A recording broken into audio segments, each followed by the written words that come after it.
যদি আপনারা না পারেন আমাকে দায়িত্ব দেন, আমাদেরকে বলেন যে ভাই বা ছোট ভাই, তোমাকে আমি 1 বছর সময় দিলাম, শিক্ষার বিষয়গুলো গোছায় দাও। বিনা পারিশ্রমিকে ইনশাল্লাহ করে দেব, কোনো সমস্যা নেই।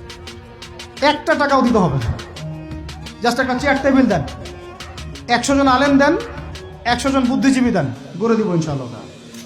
প্লে গ্রুপ থেকে মাস্টার্স পর্যন্ত আমাদের ছেলেমেয়েরা এমন শিক্ষায় শিক্ষিত হবে যেটাকে শরীফের গল্প শেখাবে না ইনশাআল্লাহ।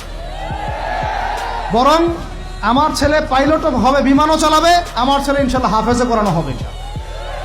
আমার মেয়ে ডক্টরও হবে ইনশাআল্লাহ, আমার মেয়ে আয়েশা রাদিয়াল্লাহু আনহার মতো মুহাদ্দিসও হবে ইনশাআল্লাহ। আমাদের এক ভাই, সে রাজনীতিবিদও হবে ইনশাআল্লাহ, জুমার খুতবাও দিতে পারবে ইনশাআল্লাহ। আল্লাহর কসম করে বলতেছি, এমন শিক্ষা চালু করা সম্ভব, শুধু আপনারা যদি একটু সৎসাহস দেখান।